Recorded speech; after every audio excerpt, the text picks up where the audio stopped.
And so I'm excited to kind of build out this capacity. And I think when you and I were talking about this, you had a really great vision of the life cycle of a candidate. And I'd love you to talk a little bit about that. But this idea that, we can support them on both sides of the house. So we can find those people that are running, you guys are supporting them, doing a great job of recruiting and endorsing and supporting. And then once they're in office, they come to New Deal and they're able to have that support as they govern. So maybe you could share a little bit more about your the back of the napkin thing you drew for me as we talked Yeah. about, literally drew for me as we were talking about this. And anybody who gets to know me in real life, I'm a visual thinker. I was studying civil engineering in college before I kind of took a detour into advocacy and politics.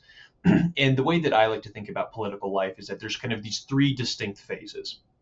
You have campaigning for office, either as a first-time candidate or as a candidate running for re-election or for higher office. But campaigning is it's its own thing.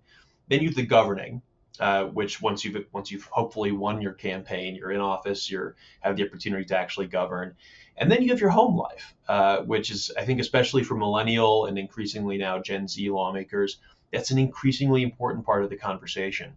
And the way that we think about it, it's kind of like the recycling infographic, reduce, reuse, recycle, and kind of like the 3 R's or whatever. But if you campaign well, then you get the opportunity to govern. And if you govern effectively, you can maintain a healthy home life. And if you maintain a healthy home life, you have the capacity to campaign well. And so it becomes this virtuous, positive cycle.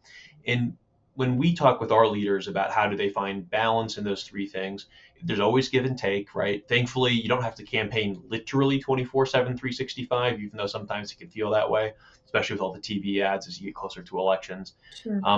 But we try to help our leaders find that balance. We operate primarily on the campaign side with our political action committee, but we also do some support work on the governing and home life side.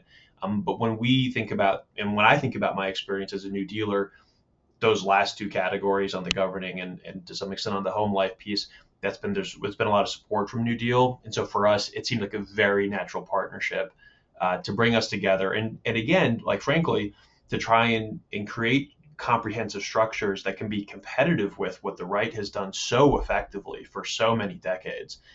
Because without having that support for young leaders, you're just not going to be able to be competitive.